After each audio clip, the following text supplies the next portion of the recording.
Hey, man. What's up? Have you ever heard of Samuel Morse? Samuel Morse? Morse. Morse code. Yes. It's that. Yes. I'm not even going to try to bury it. Sure. I tried to bury it with the other guy, and you caught it, and so I'm not even going to pretend. The other guy? Yeah. Nobel. Okay. Yeah. Yeah. So Morse code. He's known. Well, he invented Morse code. Yes. But he did it as like a redemption from all those bombs he built. He was like maybe this more. Maybe if I figure out a way to communicate over a wire, people will forgive me for blowing them up. Yeah. I need to cut up all your petticoats. You know? Hold on, what? When I was 13, I had my first love. There was nobody that compared to my baby, and nobody can between us or can never come above age. She had me going crazy. My political position is no, I'm never clothed. Things I learned last night.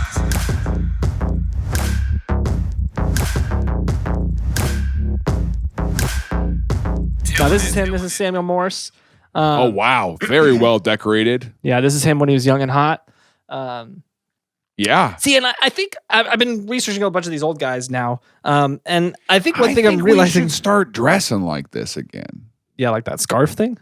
Yeah, I just feel like because look at him. Like, let's say like now this person would have had a tighter haircut, right? Yeah, and he kind of looks like that guy that showed us The Office down by Union Station. Yeah, he does kind of look like him. Actually, you know. Yeah. And it's like he looks like a normal guy in the face. Yeah, like you could very easily see him wearing like a polo. Yeah, like looking like a golfer. Oh my gosh, dude! Like, yeah, I think. Do I like golf? I do. I love golf. I want to be a golfer so bad. So bad. Should we go? Did I tell you last year when I tried to get into it a little before our Arch? Oh yes. Did I tell you? Did I tell you about that? And you got involved in that weird cult. I hate that I believed that I told you the story for a second, and then I realized you got into that cult, and they made you go scuba dive for the golf balls in the pond, but then they put a gator in the pond. It was like a funny little bit that they did. Yeah, it's a thing they do here. Yeah, yeah. It was a. And you swam faster than it. It was a slow. You ran on top of the water like. like the Roadrunner. What's that character in Captain Hook? In Peter Pan? Yeah. Shmee. Is he the one who runs from the gator at the end, or is Captain Hook run from Captain the gator? Captain Hook. Yeah. What's the character's name? Shmee. I'm pretty sure it's just Shmee. Okay. So you ran like the character. You ran like that guy. Oh, shit. Hook is the one who ran on the water. Oh, you're doing the thing to me. You're doing the thing to me, and I'm falling for the thing right now. What's his name?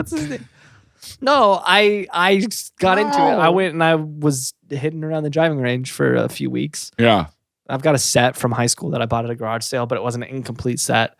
And so then I went and I bought a putter when I was in high school, and I've just had this sitting around my house forever. Yeah. And I never like got back into it. So then I went back. I was shooting around, and then one day I was there. I was like, I'm gonna go. I mean, they got the little putting green too. I'm very good at putting. I'm gonna putt, and so I went and I grabbed my putter out of my bag, and I'm like, this putter is like tiny. Why is this so small? And then I realized on the putter it says Lady Tech, and I'm like, oh, I bought a woman's putter in high school, and I didn't even realize it all these years later. And then Happy to be here, by the way. Hid that in my bag, and I ran away. And you were like, no, they're all going to know. They can't know I'm using a woman's putter. Yeah, because I struggle with gender roles in our society, and it makes me uncomfortable. We make them use men tools all the time. So Samuel Morse. So we went to Topgolf this weekend. Yeah. My dad loves to do it. Yeah, fun. I kind of liked it. Now that I'm like I love Topgolf. Better at it. Yeah, it's fun. We should go again. It's a great time. Let's do it. The food was fairly priced. Really? Yeah. I mean, I haven't been in years, but I mean, like, it was good. Going and being like, this is not. I mean, it wasn't bad food, but it wasn't expensive. I mean, I remember if the prices haven't increased, I remember back then being like, this is a little expensive, but it's like fun, and so it's like worth it. But now that if the prices stayed the same, it'd actually be cheap compared to everything else. No. Think about when you went, though. Was it expensive for 22? Yeah. Yeah. You know? No, I mean, it was like you'd spend like $20 for a couple hours to play. Right. And then food was like, depending on what you got, like anywhere between like the sheet 15 to nachos was as 30. big as your laptop, and it was $15. Yeah, it's That's normal. 15 to 30 a person, depending on what you order, how much you order. Uh-huh. If you got stuff to drink. Yeah, I don't know. What are you getting to drink? Just Shirley Temples. Mhm. Give me 5 rounds of Shirley Temples. I don't want them all now because I'm thirsty. Yeah. Can I get a Shirley Temple, please? So, Morse code. No, before we talk about Morse code, we need to talk about his dad, Jedediah Morse. I don't have a picture of Jedediah. Jedediah is, he graduated from Yale. Don't give me that face right now. This is going to be so quick. Graduated from Yale. Big time.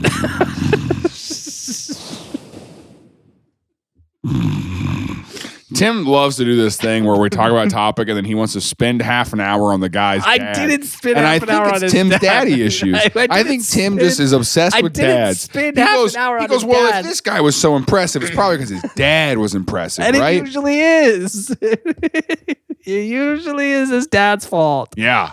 No, all I want to say about him is his dad was a preacher, and his dad had very strong opinions about morality and what was okay. And this was in the late 1800s. So his morality was immoral. And then also on the side. Where were they from? Where were they lived at? Massachusetts. I mean, they were on the right side of stuff, right? I mean, they were on the right side, but they were on the wrong side. You know? Got it. But also, like, you know, what was the progressive position in 1880? You know, I was just listening to a podcast this morning about how child labor became illegal in the 1930s. Yeah. But there was a growing movement for it in the 1870s. So it took us a while. 60, 70 years Fight it, yeah. to get that stuff, you know? So what was like the progressive? I got a topic idea for you. Why don't you write this one down if you want to remember it? Can we just cover all the other proposals that were not the New Deal? Because the New Deal was the compromise. So there were like wildly more radical proposals. Yeah, that is interesting. I think what's interesting, we don't have to cover that. See him do his little thing. I think what's interesting.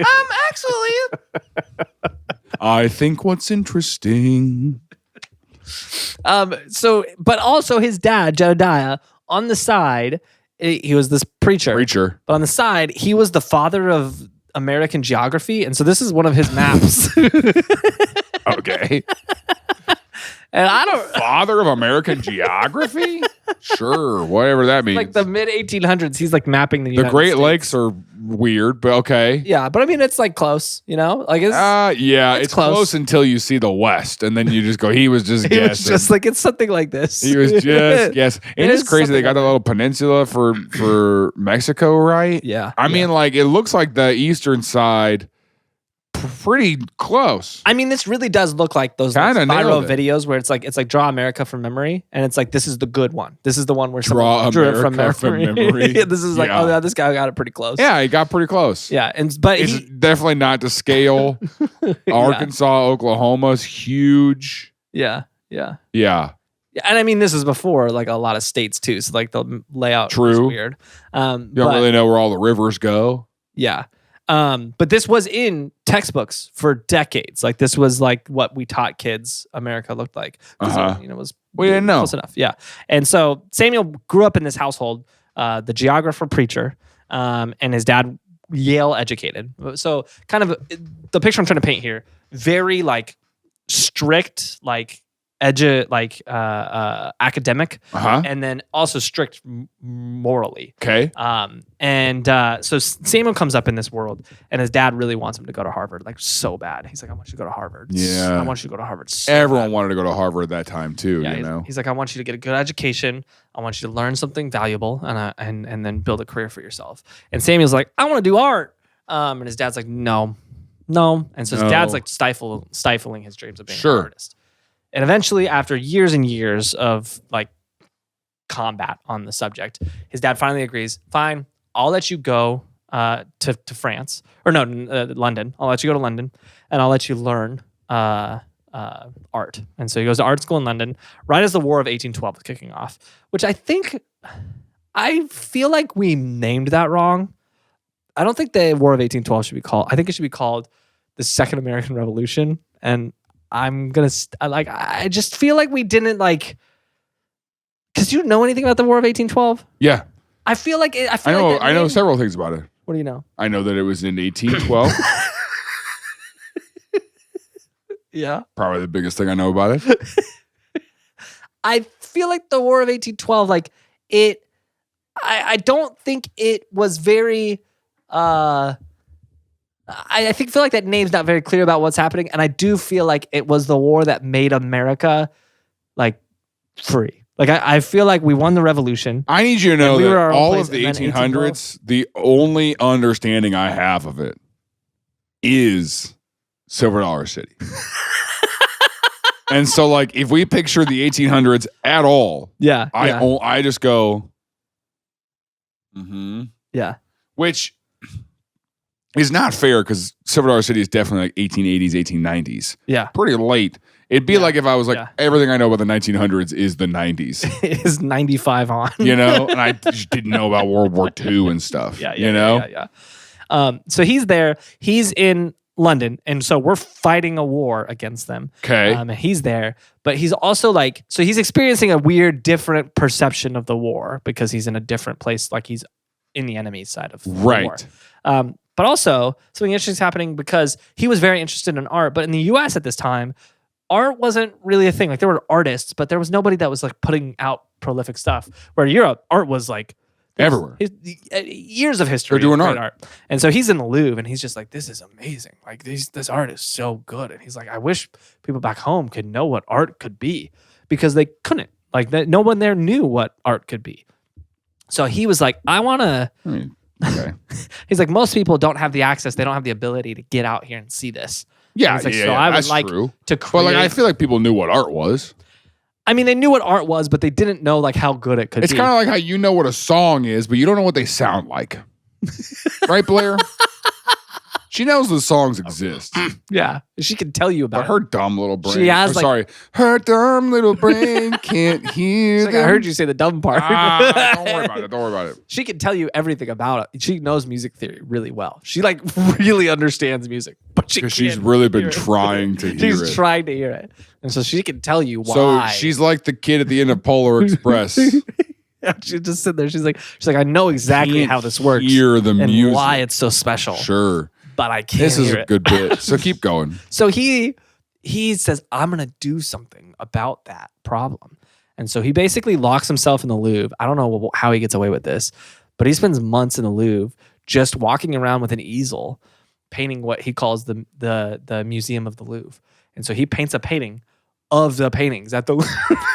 So that way people back home, he could take this back home and people back home could see all the most important paintings of all time. Which is like, there's a lot of people painting. Did the people that used to do this? I don't know if that's a thing. Like if people just hung out at museums and painted. But it's like, you can kind of see this, like Mona Lisa's at the bottom. Like it's like the paintings are there. These are all famous paintings from history. And it's like, they're there. But they're so small. Like you get it. You can't tell how special they are. Zoom in. How big is this painting? Do you know? Yeah, so I actually have like a okay, it's pretty sizable. Yeah, man. it's a big painting. So he was like doing his best. Yeah, so he's trying to make this painting. So this is like, he's like so proud of this. He hangs it up. He goes back home. They put it in a museum back home, and nobody cares. He like just sits in the museum, and he's expecting people to be like, "Oh my gosh, look what they have over there," and people just like walk past it because they can't like. Because at the end of the day, it's a picture of a bunch of pictures, and like too meta. Yeah. I understand. And it's distracting too because you don't know like what am I supposed to focus on here? Is it the people or is it the pictures? Is it the statue? Like what's the point of this? And you also don't know like these are all famous paintings. Yeah, you don't know they're famous paintings. Yeah. So it's like you're just like, yeah, this is like a room with a bunch of stuff on the wall. What is going on here? And so it's not as like influential. It is impressive. Yeah, it's definitely an impressive work. But he like learns art there and he becomes like a painter. He goes back home and he becomes a person who is like a highly sought after portrait artist. He makes really, really good portraits. Here's one of his portraits people would hire him to make. Okay. And so they were really like photorealistic-ish. We know who this guy is? I don't know, some guy. So people would just hire him and he would paint them. Some guy. And Okay. he built like a decent career for himself being the portrait guy. People hired him to do portraits. He's in the mall. Just got a mall portrait stop. Just being like, hey, you got time for a quick photo? No, I think that, I mean, wouldn't work now, but I think like 2013, that would have crushed if someone tried that to do Did like portrait paintings? the same concept that you got from taking pictures in the 90s in the mall. It felt the same, but it was a dude who did portraits of you, like hand painted portraits. Paint all over Yeah, him. he's got the mustache. Very Overalls. hipster. Yeah. Mustache tattooed. Yep, exactly.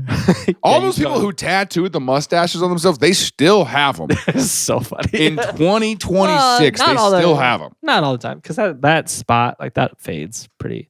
Like a lot of those people, I bet, don't have them. It depends how good their artist was and how much ink they packed in there. I guess. I think a lot of those, it probably faded pretty heavily. The skin there's not good at holding. Okay. I was just doing a little bit. Sorry, I was wrong. I guess I don't know a lot about tattoos because I follow Christ. I mean, some of them probably do still have that. Anyways, No, don't give me points at the end there.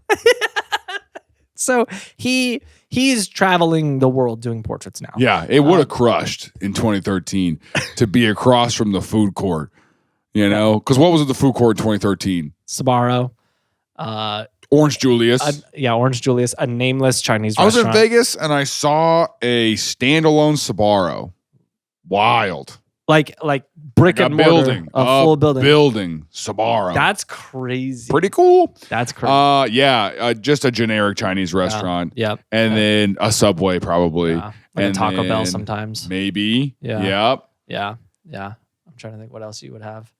The pretzel place for sure. Oh, on Two Chinese restaurants, actually. There were two Chinese one of them restaurants. was Panda Express. No. One of them was Panda Express. One of them was a nameless. No, both of them were nameless at the Battlefield Mall. Yeah, Battlefield. That's true. And there was what was between them? A little burger place? Philly cheesesteak. Yeah, the Philly cheesesteak. Yeah. What is the company that is the Philly cheesesteak one? Oh, I can't. Starts with a J, right? Yeah, I can like picture the logo. Jefferson's? No. No.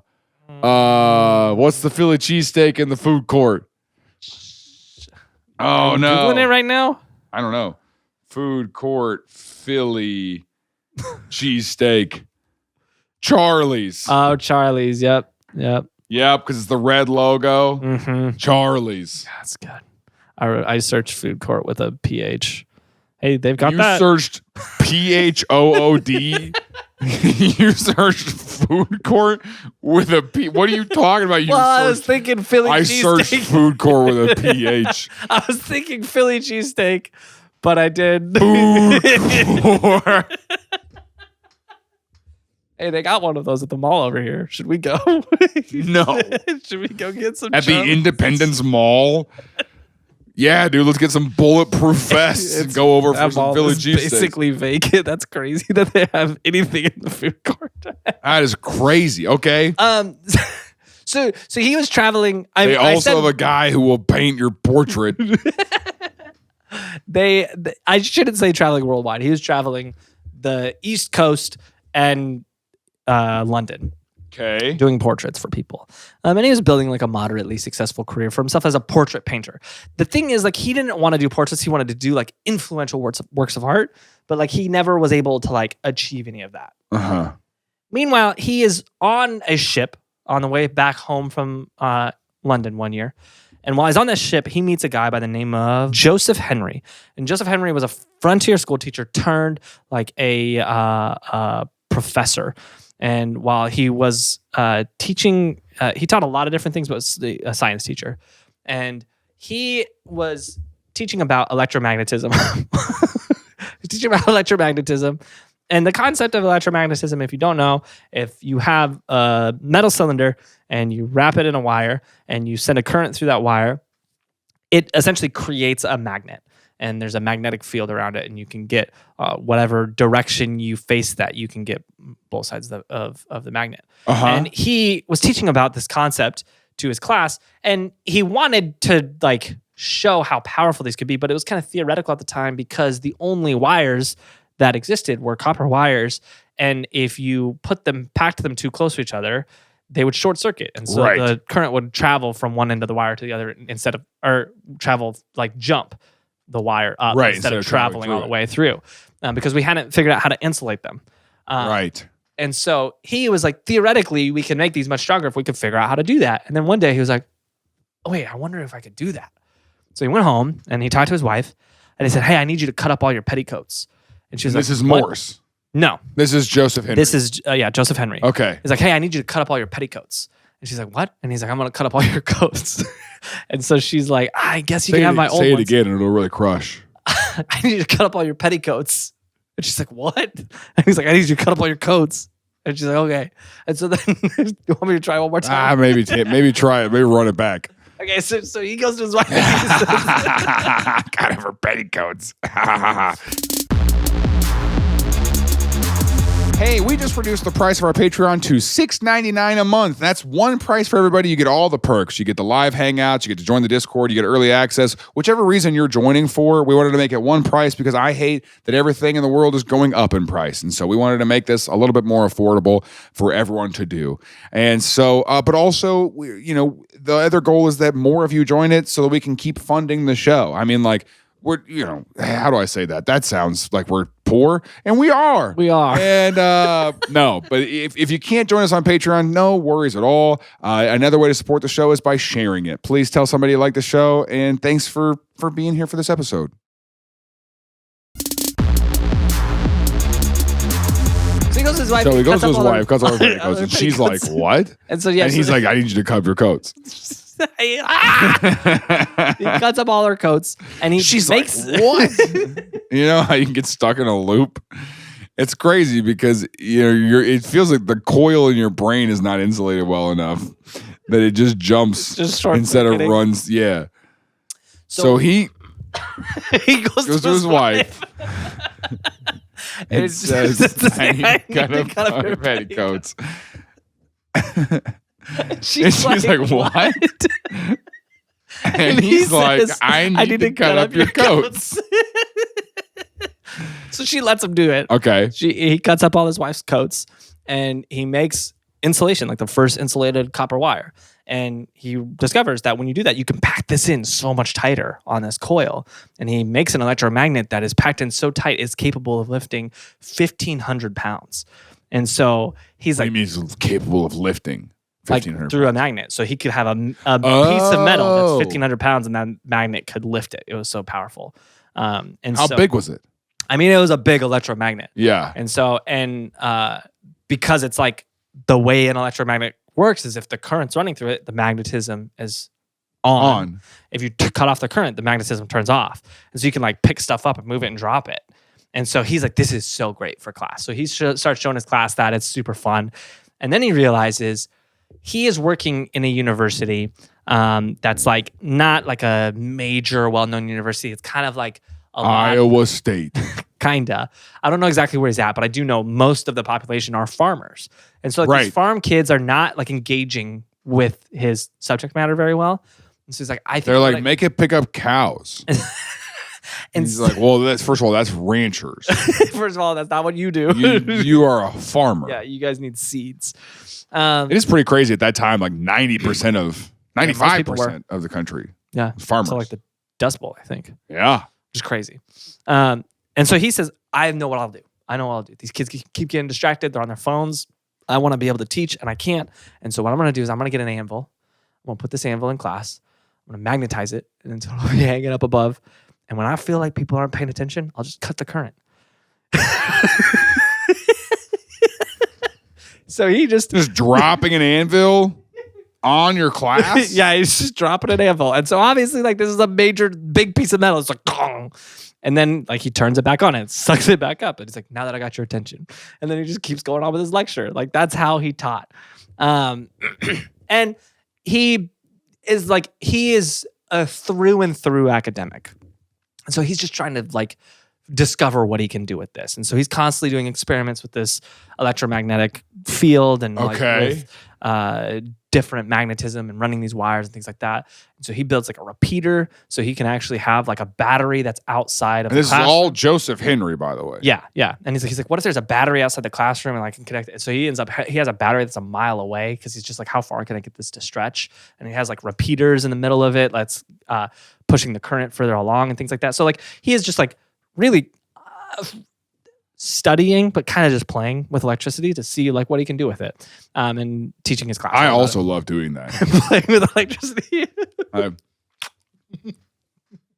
Nothing. I don't feel this. And I then can't feel this. I go, Ray, come over here. And I go like this. And then I touch Ray and she's, and I'm just like, I can't feel anything right now. Yeah. Except alive. I talked about that time For the first time. when I was like 16. I was serving at my church. Did I tell you about that time? When I was 16? Sorry. Hold on. Let me try over. When I was 16 when I was 16 years When old, I was serving at my 16, church. I got involved with the Russian mob. I got involved with the Russian. So when you were No, I was 16, serving at my church. serving in church. And the thing that they needed was they needed some electrical work done. And so I was like, I'll help change some outlets. And I'm from the other side of the church, like about to change this outlet. It's like a little electrical outlet, but I'm like getting ready to go. And I yelled to my pastor who's across the church. I'm like, hey, did you turn off the breaker? And he's like, yeah. And he didn't. And so I just got in there and I got a pretty good little zap. And he thought that was so funny. Like he knew he didn't turn it off. It wasn't like he made a mistake. It was like a prank that he This pulled is on me. Chip? No. Oh, this is. Oh. And I was like, you think that's funny? He's like, yeah, that was really funny. He's like, you should have seen your so face. funny to electrocute you, dude. Yeah.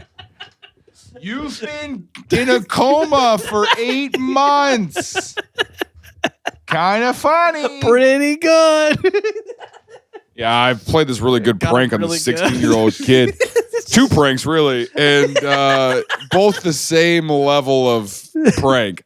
When he was 16, I electrocuted him. He was in a coma for 9 months. Yeah. And then when he was like in college, I gave him my wife's putter. Which is like so funny. Equally funny. It's almost as funny. So Joseph Henry tells them all about this on a boat on the way back from England. It's a long boat ride. Yeah. So they're just hanging out. And Samuel's hearing all this. And Samuel's like, that's really interesting. Like, this is crazy. And he's like, so you're telling me like you can kind of send a signal? And he's like, yeah, you could send a signal really far. And Samuel's brain starts to kind of kick around. And he's like, I wonder if like, because my problem was that like there's really cool stuff in London that no one back in the States is getting to see. Yeah. And so what if we can use that to help them like see stuff from London? And so he starts to kind of theorize a possible world where you can run one of those wires for miles and miles and miles and be able to communicate and like share information with each other across mass distances. And so he goes back home and he meets up with an NYU professor named Leonard Gale. And he's like, hey, I heard about this thing. I want to build it. Here's my idea. And Leonard is like, yeah, theoretically that could work. Like you should try it. And so he kind of coaches him through like how to build it. So he goes home and he builds his own little device that could transport things. And it was like the first rendition of like a Morse code device. Oh yeah. And essentially, it looks like a Morse code device. Essentially the way this worked was you would have a single copper wire on one end of a system and you would use this to kind of tap a bell and that would create this electrical signal. And that signal would travel, and on the other end, there would be a bell that it would just tap back exactly the taps that you sent. The problem was he was having a really hard time. The signal would get really weak really quickly, and he couldn't get it to go the full distance. So he shows back up at NYU, and he's like, "Look what I got!" And the professor's like, "Oh, that's pretty cool." And then he's like, "But look, it like dies so fast." Which professor are we talking about? Gale? Yeah, Gale. Okay. And so Gale helps him build a repeater. Gale's like, here's what you would do, like to get it to where it could travel further distances. Right. Meanwhile, he also finds this guy by the name of Alfred Vail, which is a very similar name. Gale, Vale. Yes. Gale, Vail, and Morse. And Vail was like a financier in New York. And Vail was like, this has some potential. And so Vail invests in his idea. And Vail and him start to talk about like how they could use it, how this could be useful. Because right now it's just like you can just send like some sounds, and so in Morse's brain, Morse is like, well, what if like you would hit the button and it's like, okay, I hit it 12 times. And then we have a book. And for every number, there's a book where we associate every word in the English language to a number. So you go through and you'd be like 1, 2, 3, 4, 5, 1, 2, 1, 2, 3, 4, 5, 6, 7, 1, 2, 3, for every word in the English language. So it'd take like hours to decode this thing. And Vail was like, that's a stupid idea. That's dumb. That's such a bad idea. And Vail's like, just do a code. Like, just do it to where each like dot and dash equals a letter. And so Vail is like, okay, I'm going to help you come up with a better code here. What Vail does is that's really interesting. He goes to local printing presses. He just hangs out in the press and he pays attention to a couple things. He pays attention to the letters that are getting used the most. He pays attention to the letters that are like the most like damaged in the press. Yeah. And he says, okay, we're going to RSTLNE are the most common ones. Oh, I thought you were spelling something. I was like, that doesn't sound like a word.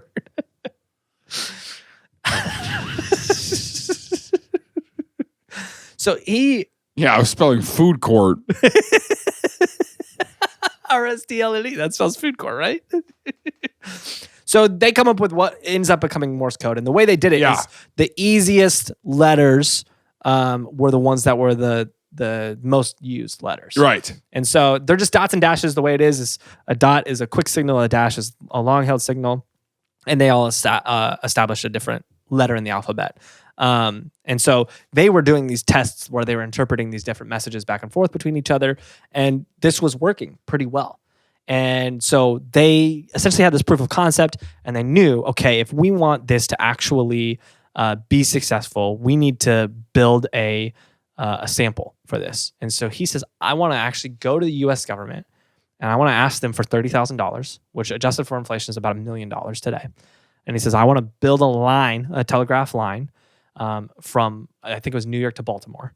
So I can test this and see that this actually works long distance. Sure. And so he goes to Congress, and Congress basically is like, okay, we're going to work it into our next big bill. Yeah. And Congress is like, let me send an email and see if we're allowed to do this. See if we're allowed to do this.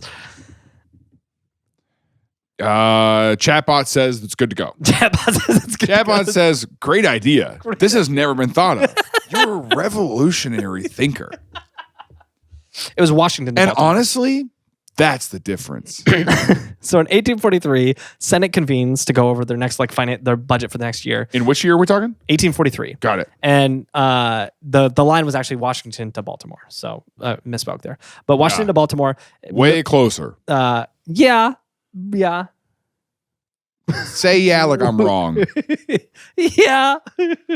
Right. It's way closer, but it's also still not that much further. Baltimore to New York. All right. See, that's it's probably that's what I hate. Here's what I'm going to say. I'm going to say twice the distance is what I'd say. Baltimore Twice? is going to be double the distance of Washington to Baltimore. I know Washington and Baltimore are very close together. Washington, D.C., Baltimore to let's New York. see, 46 miles. Okay.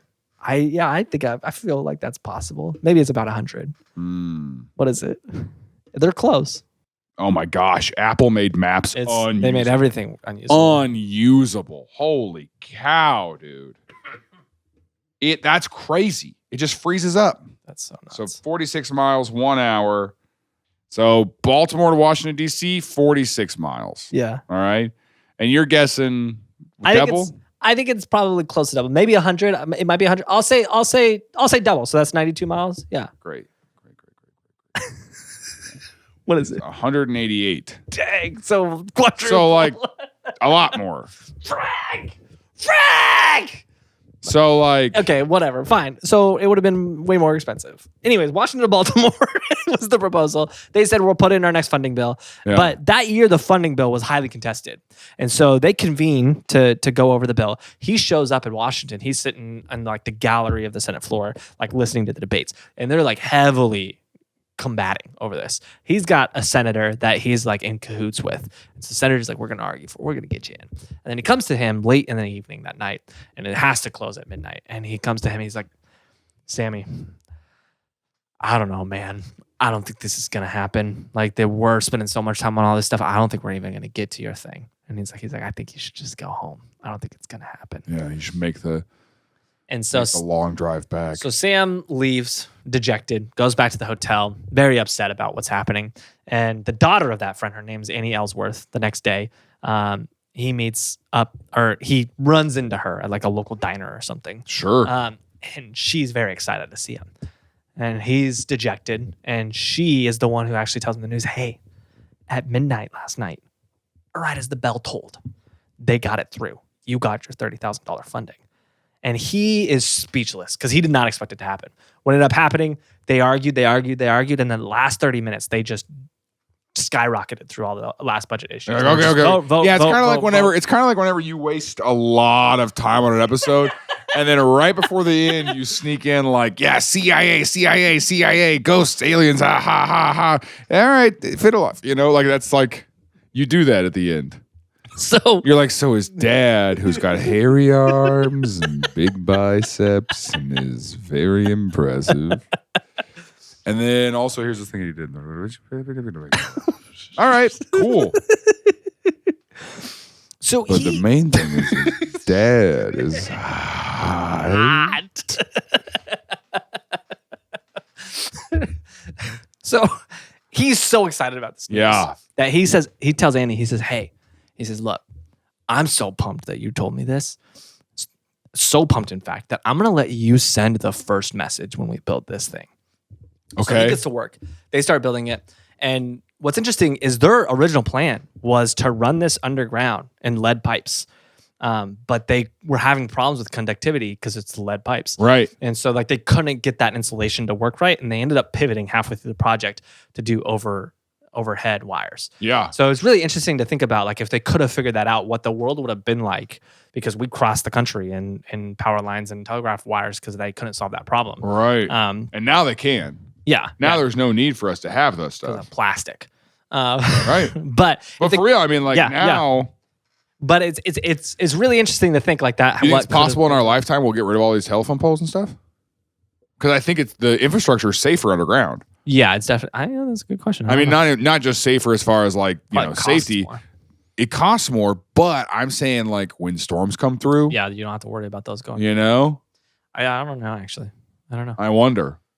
We should ask our Connect on that. Yeah. We should plug into our Connect on that, huh? So, He'll say no. He'll go, no, they're never going to change. Nah, they're not going to do that. They're never going to change. They're not going to do that. Why? He'll go, why would they do that? That's exactly what he'll respond.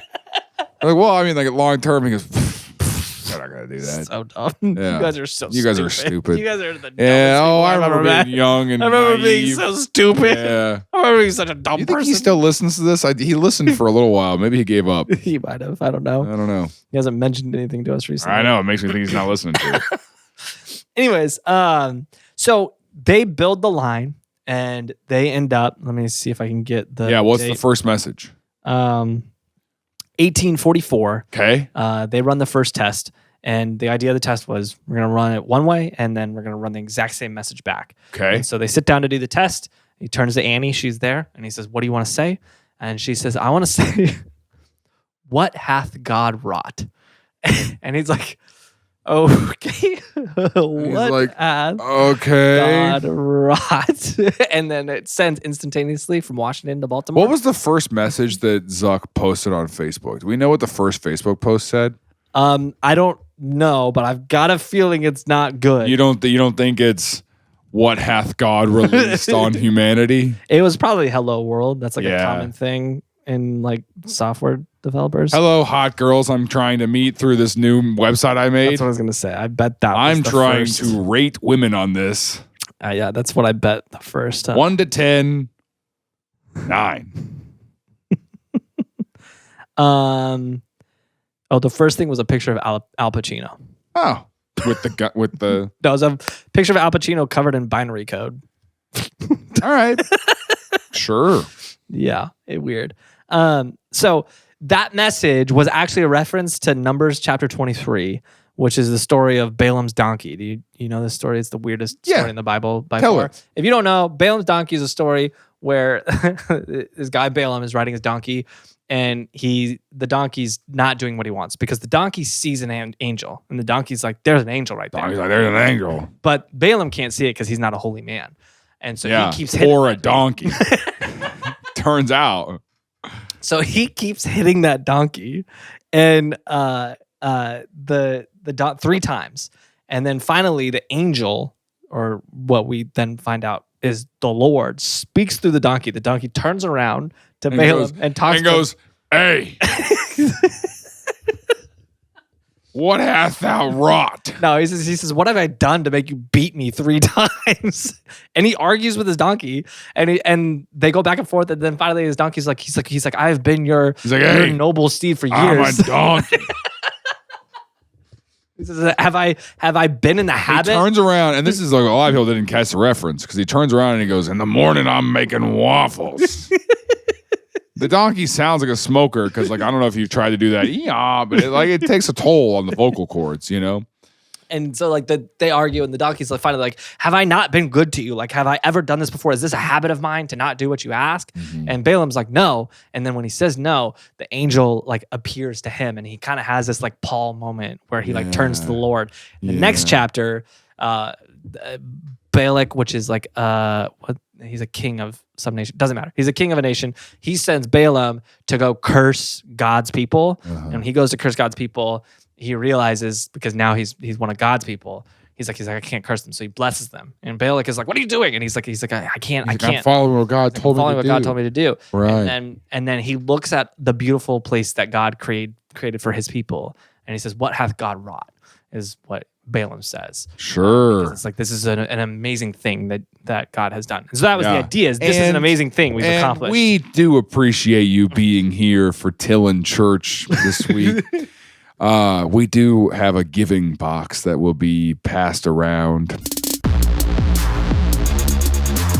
Hey, thanks for listening to this episode of Things I Learned Last Night. If you like the show, you want to support us, we've got merchandise that you can get, and it's good stylish stuff that I made. I put a lot of work into this stuff, so it's great to find other TILLN fans in the wild and be like, "Wait a minute, I know that shirt." And so we would love for you to do that. You can pop over to shop.tilln.com, or there's a QR code, or there's a link in the description. There's plenty of ways to find it. We promise we made it super easy. So thanks for supporting the show, and thanks for listening. Did you see Russell Brand? Yeah. I was like, what's the Bible passage hasn't mean? I do appreciate, though, that he didn't just make it up. I do appreciate that. You know what? Well, good for him for that. That was where he was like, I can't find it, but this is, I do feel like it'd be like if you put a sophomore in high school from youth group on TV and we're like, "You're down the face of Christianity." Yeah. But a sophomore in high school with problematic allegations. Yeah, I'm a sophomore in high school who's got like a history, a real past that he's clearly running from, and it is crazy. Not going to acknowledge, but anyway, we are going to pass the plate. Just wherever you're at right now, alone in your car, on your morning walk, just look around. There's a plate coming for you. Can you imagine you're just like at a stoplight? Someone rolls the window down. Their horn, and they're holding a plate full of cash. Hey, you got to put something in it. Hey, the usher's on the other side of the car. Pass it through. Pass the plate. There's a church in Springfield that used KFC buckets. I always thought that was so funny. That's hilarious. So this message, this phrase, "What hath God wrought?" Yeah. Like that was like all over the news. Who'd they send it to? Who was in Baltimore to receive it? It was just one of like his business partners. Okay. And so that person sent it right back immediately, and this proved it was possible. And so this became a thing where like people, the media for decades would use this phrase, "What hath God wrought?" when talking about new technological discoveries, being like, and it was like, "What hath God wrought?" ! Like God has brought forward a new amazing technology for us that's going to help us push humanity forward, and we're going to become better because of it. What's interesting? Rarely are we doing that. I feel like new technologies come along, and rarely are we like, we're going to be better now. Well, what's really interesting is this phrase this was 1844, this phrase for nearly 100 years was what hath God wrought? Look how amazing this is. And now it's and then the atom bombs what? dropped. Oh yeah. And the headline in the atoms bombs was what hath God wrought? ? And it changed that phrase. And through the end of the 90s, that phrase was a common phrase that the media would use when technology or something went too far and like was like the dark side. It was like, what did God do?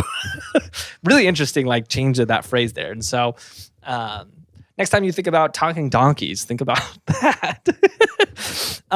So he then, after this is the proof of concept. And this is also another really interesting thing here. This is the first time we really have in recorded history where the government funds a private business venture. And it's obviously fruitful and worth it for them. Like the Morse code became a huge deal. Or I guess the Telegraph became a huge deal, but kind of set a precedent for a lot of future investment that the government would do. What's interesting is this does well for him. He starts crossing the country in telegraph lines. Their copycats start popping up. He gets put into like pretty brutal legal battles for patents because he patented the whole process and everything. And so he gets in pretty brutal battles. One of them, O'Reilly versus Morse, is still cited to this day in legal battles. This was in 1853 because there was a lot of different things that he had tried to patent along the process. The eighth item that he tried to patent on this process was basically electricity. Oh, sure. He basically was like, yeah, I have the patent to using electricity to communicate. And they were like, no. Yeah, and so this was the decision that was made was that you can't patent a like physical reality like if you discovered it. Like you can patent the machinery. You can't patent gravity. Yeah, and you can't even patent like the concept of like electric communication. You can patent your process, your machinery that does that, but you can't patent the thing. Got it. And so this was actually like this is cited in current technology things where like if Uber were to try to patent rideshare technology, they couldn't patent that. They could patent the way they do it, but they couldn't be like, we're the only ones who can do this because we have a patent on it. Right. And so it's really interesting to think about like that moment had the courts decided a little differently what the world would look like today because businesses would totally do that. Like AT&T would be the only internet service provider. Course. Like Facebook would be the only. Right. Yeah. In your area, you do have a lot of internet provider choices, don't you? Because, otherwise, thank God. Well, what hath God wrought? That you have multiple internet providers to choose from, right? Right? Yeah. Who do you have at your house? We have AT&T. And could you choose another one? We could do fiber. We could do T-Mobile. You can do Google Fiber? Yeah, we could do Google Fiber. In my neighborhood, I can AT&T? only do Spectrum. That's crazy. That is the only one it's the only one available to my area. So crazy. I mean, it is bad out there. I'm not saying it's not, but we're not gonna crash out. We're not gonna crash out. Sorry, was that a little too hard? Don't I'll hit do it me softer. like that. I'll do it softer. Sorry, we're not gonna crash out. I like that you flinched. I like that you're still scared a little bit. Yeah, it's ever since you shot me all those times when we were in college. That was easy. Anyways, so with a gun. Yeah, I do like that we didn't elaborate at all. You shot me all those times. With a gun.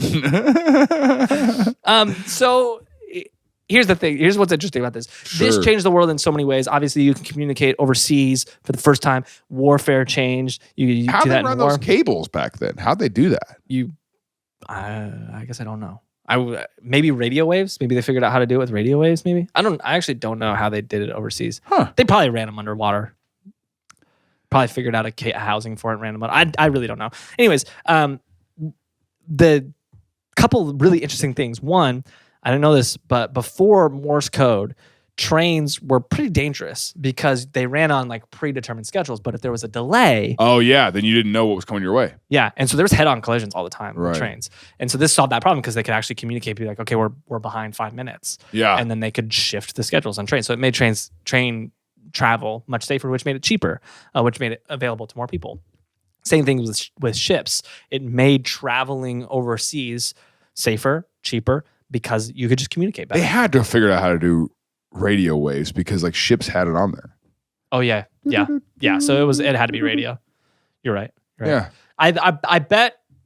Yeah, I bet there was like receivers that would then put it through a line. What's the movie where he's blinking? Doing the Morse code? I don't know. It's probably There's a a- reference because there is a.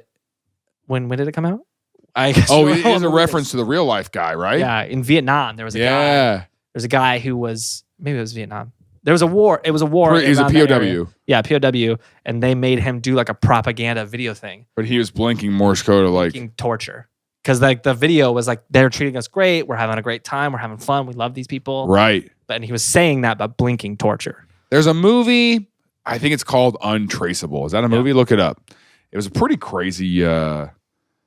Untraceable with a PH. Untraceable. Yeah, it was a movie. Got a 32%, got a 16% on Rotten Tomatoes. 2008. It's a horror action movie. Yeah.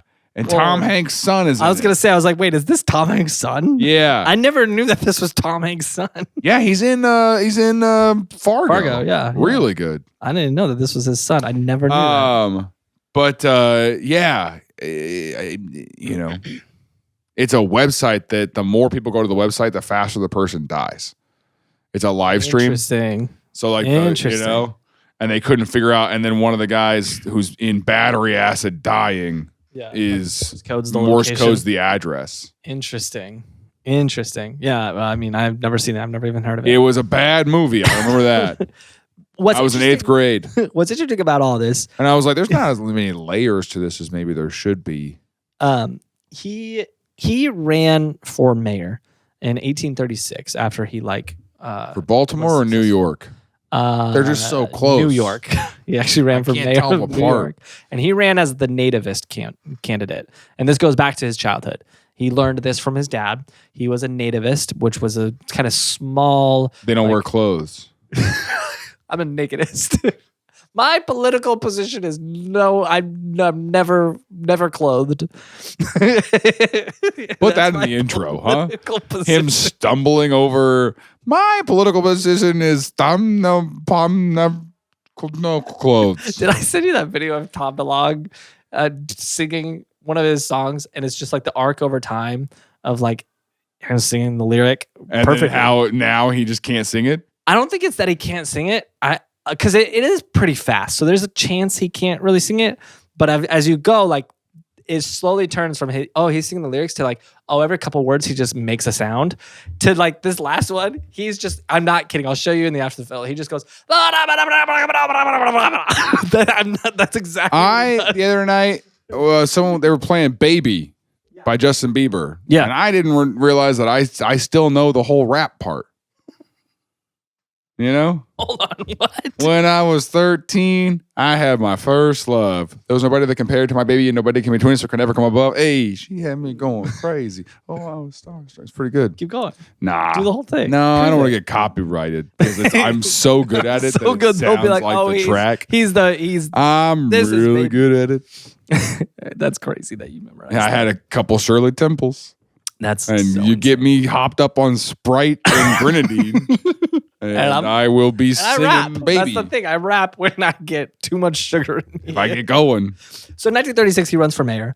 And he runs for mayor 1936? How old is he at this point? 1836. I was sorry. gonna say. 1836. He But this runs is for mayor before of New the. York.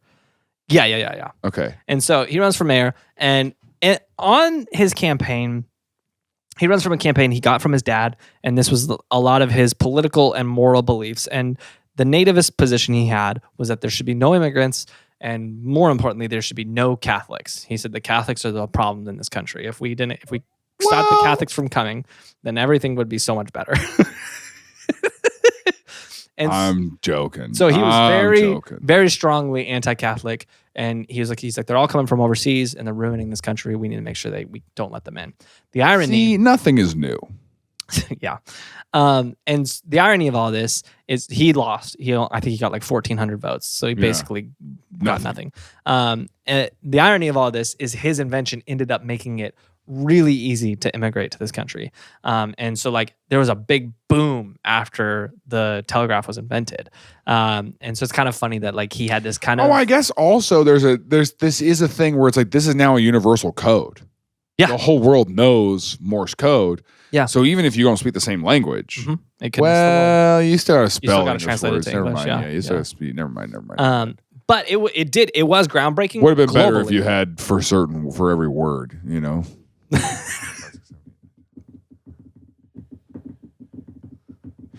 Sorry, I gotta do 15,382 to say fiddle off.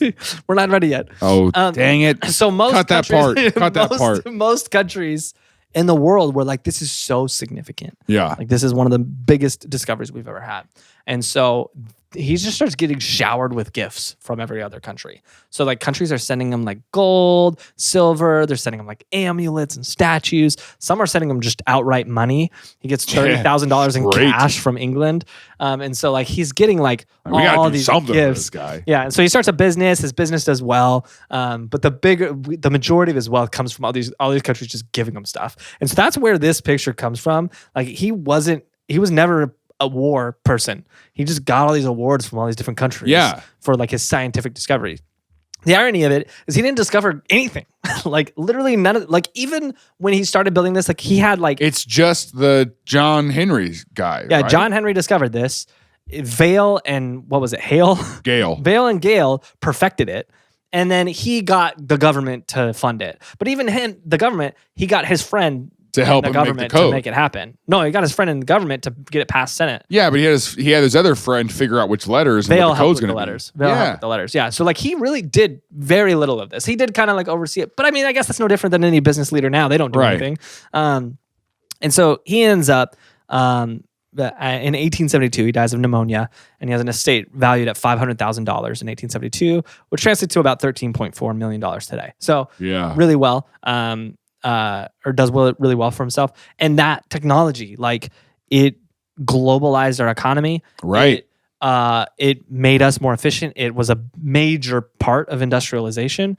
And honestly, it was the birthplace of like modern computing because even the dots and dashes eventually would become what we would see in transistors with bits and ones and zeros. And so this concept, like, in one sense, he's the father of the modern information age. And in one sense, honestly, he is because, like I just said, most of these modern organizations, there is the figurehead. There's the Steve Jobs who brings the idea out. But then there's the people who actually build it. And he wasn't the person who actually built it. The irony of this whole thing. It's like our podcast. The irony I'm like the figurehead. And I make you do all the grunt work I don't want to do. It becomes and it's been a pretty decent partnership, but I'm also just realizing that maybe because you do all that stuff, that's why we only have 10 listeners. So the company does everything. Uh-huh. He's successful. He's making a lot of money. The thing happens. But he goes home and he's succeeded. And so he goes home and he's like, feels empty. Uh-huh. He gets back into painting. He starts painting again, and he spends the last like 20 years painting paintings. Just does a W. Bush thing at the end. And he spends his last 20 years of his life painting.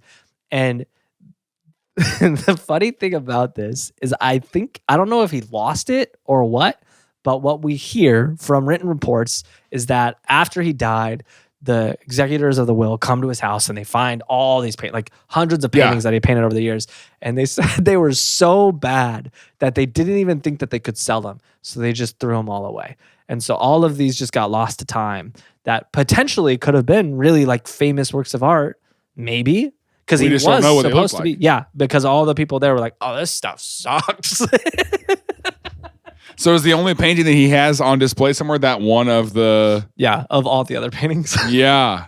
And that's a good painting is what I'm saying. That's the lighting is there. That's good. Well, what's interesting is what we see here, this is a copy because he actually, at the time, there was this new technology in paint that he used for that made all of the paintings he was copying outlive this painting. Like it deteriorated faster. And so this is actually a copy that's on display. Wow. His is gone. His is long gone. And all those ancient paintings that he was copying survived. So that's Samuel Morse, painter and Morse code inventor. Yeah. Yeah. And I'm glad that he switched to letters instead of, because then you'd have to. I'm typing fiddle.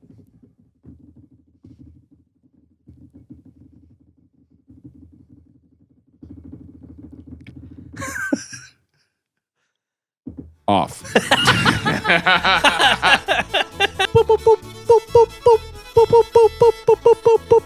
What did I say? You said, if you like this episode, you might like Rudolph Diesel, an episisode we did about the guy who made, you're not going to believe it, Diesel. The truck. Like, not didn't they're a musician? Anyway, didn't make them. And then you can join us on Patreon, and we'd love for you to do that. So thanks for supporting the show. Thanks for listening. Thanks for sharing. So we'll see you next week.